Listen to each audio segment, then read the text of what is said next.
EBC commission आयोग जो बिहार सरकार ने बनाया है, उसे आयोग को सुप्रीम कोर्ट ने यह कहते हुए मानने से इनकार कर दिया है कि यह मानक के अनुसार आयोग नहीं बनी है। मेयर प्रत्याशी पूनम देवी, मैं उनका पति इंद्रभान सिंह, सर्वोच्च न्यायालय के फैसला आने के निर्णय के सम्मान करते हुए चुनाव से अपने आप को मैं अलग रख रहा हूं और मैं इस चुनाव को बहिष्कार भी कर रहा हूं। जी, बड़ा सवाल ये है कि कल चुनाव प्रचार थमने वाला है। आप चुनाव प्रचार थमने के एक दिन पहले क्यों ऐलान कर रहे हैं? आप चाहते तो ये घोषणा 10 दिन पहले भी कर सकते थे, आपने इतना समय क्यों लिया? एक ऐसे प्रत्याशी जो प्रभु श्री राम का नाम बाजारीकरण कर राम जी का नाम दुरुपयोग किया जा रहा है। दूसरा सवाल ये है कि आपने कहा कि मैं चुनाव का बहिष्कार करूं, अच्छी बात है, बहिष्कार करना भी चाहिए, लेकिन क्या आपने कोई public petition high court, supreme court में दायर किया? अगर आप चुनाव आयोग से, नीतीश सरकार से इतने ही खफा हैं, तो आप न्यायालय की शरण में क्यों नहीं? ये देखूंगा कि बक्सर के तरह यहाँ ना हो। अगर बक्सर के तरह यहाँ नहीं होगा, इसका हम लोग एकदम जुम्मेवारी लेते हैं। समर्थन किसको करेंगे, ये बड़ा सवाल है। आपने अभी पीसी किया, हिंदुत्व के नाम पर एक नेता को टारगेट किया। आपके ही समाज के 2 दिनों से एक बड़ी बैठक चल रही थी, अलग अलग होटलों में चल रही थी। कल समाज के अलग अलग जो राजपूत समाज है, उन लोगों ने एक बैठक करके कोमल सिंह को घोषणा किया, ऐलान किया कि हम समर्थन दे रहे हैं। आपने उस पर सवाल क्यों नहीं उठाया? जय श्री राम। पहले तो सभी पत्रकार बंधुओं को बहुत बहुत धन्यवाद। शांत हो जाइए। और सभा में जितने लोग उपस्थित हैं उनको भी बहुत बहुत धन्यवाद और अभिनंदन। आज हम लोग बैठे हैं नगर निगम चुनाव के संदर्भ में।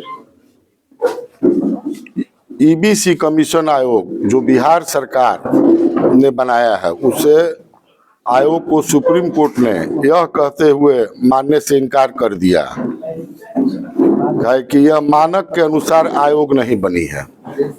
अब रही बात चुनाव की, तो बिहार के मुख्यमंत्री जो अपने जिद के कारण दिनांक 20/11/23 को सर्वोच्च न्यायालय का निर्णय का इंतजार भी नहीं किए, इलेक्शन कराने लगे। मेयर प्रत्याशी पूनम देवी, मैं उनका पति इंद्रभान सिंह, सर्वोच्च न्यायालय के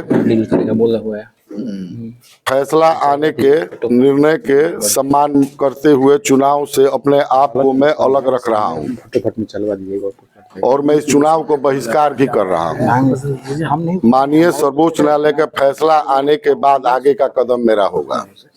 चूंकि मामला न्यायालय में है, न्यायालय 20/11/2023 को जो फैसला आएगा उस फैसले को हम मानेंगे और न्यायालय का हम हमेशा सम्मान करते हैं और सम्मान करेंगे। इसलिए मैं इस चुनाव को बहिष्कार कर रहा हूं। प्रतिभागी महापौर चुनाव लड़ रहे हैं, वे अपने अपने कह रहे हैं कि मैं सबसे बड़ा हिंदू नेता हूं।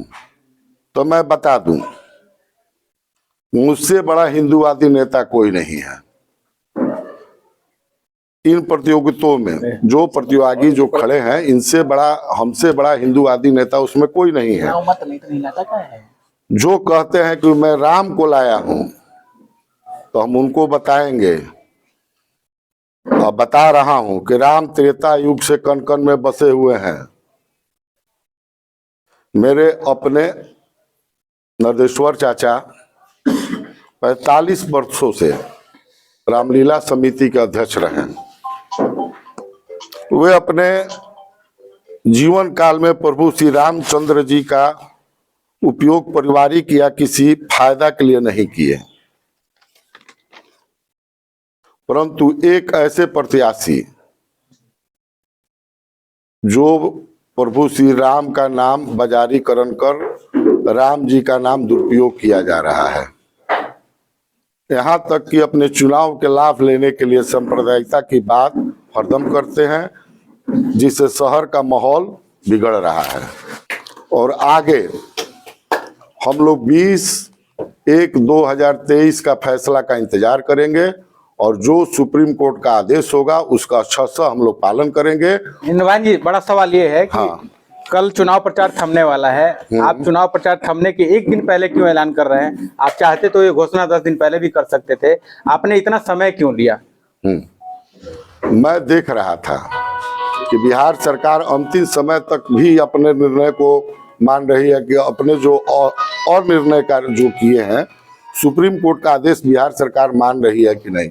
जब बिहार सरकार सुप्रीम कोर्ट के आदेश को नहीं मान रही है, तब मैं लास्ट में मजबूर होकर सुप्रीम कोर्ट के आदेश को सम्मान करते हुए मैं अपने आप को रखा। दूसरा सवाल ये है कि आपने कहा कि मैं चुनाव का बहिष्कार करूं, अच्छी बात है, बहिष्कार करना भी चाहिए, लेकिन क्या आपने कोई public petition high court supreme court में दायर किया? अगर आप चुनाव आयोग से नीतीश सरकार से इतने ही खफा हैं तो आप न्यायालय की शरण में क्यों नहीं गए? हमारे पहले न्यायालय में गए हुए हैं। आपके ओर से पिटीशन क्यों नहीं दायर किया गया? मैं क्यों पिटीशन डालूंगा? सरकार ही जब उस पिटीशन का जवाब नहीं दे रही है, मामला हाईकोर्ट में था, हाईकोर्ट मौन थी, इसके बाद पिटीशनकर्ता ने फिर सुप्रीम कोर्ट 28/11/2022 को गए। वहां से सुप्रीम कोर्ट ने कहा कि जो ईबीसी कमीशन है जिसके आधार पर चुनाव होने जा रहा है, उस पर ही मैं रोक लगा रहा हूं। तो अब इसका क्या समर्थन किसको करेंगे, ये बड़ा सवाल है। अभी इसके बारे में मैं कुछ नहीं कर रहा हूं। मैं ये देखूंगा कि बक्सर के तरह यहाँ ना हो।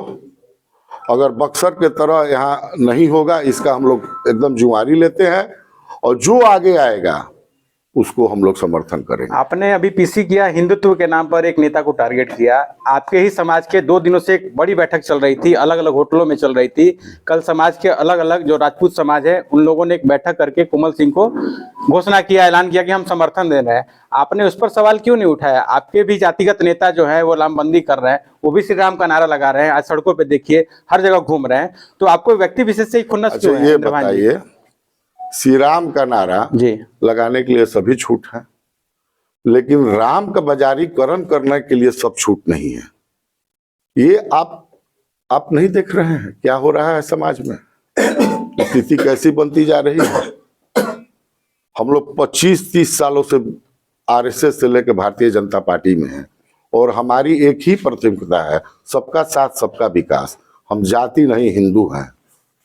कोमल सिंह को आप समर्थन करने जा रहे हैं पिछले दरवाजे से ही? सही नहीं, ऐसा तो कुछ नहीं। नहीं, आपने कहा बक्सर में जो हुआ, बक्सर में आपकी बिरादरी सीट हार गई, ये हर कोई जानता है। हाँ। यहाँ पे आप कह रहे हैं कि बक्सर में जो हम होने नहीं देंगे। हाँ। ऐसा चाह रहे हैं, तो समर्थन किसको करेंगे? किसी जनमत को तो आप समर्थन करेंगे ना? ये हम देखेंगे, हम अपने कार्यकर्ताओं से मूल्यांकन करेंगे। जी। जो हिंदू सबसे आगे होगा, वो किसी भी जात का हो, जी जी, वो किसी भी जात का हो, वो हिंदू है।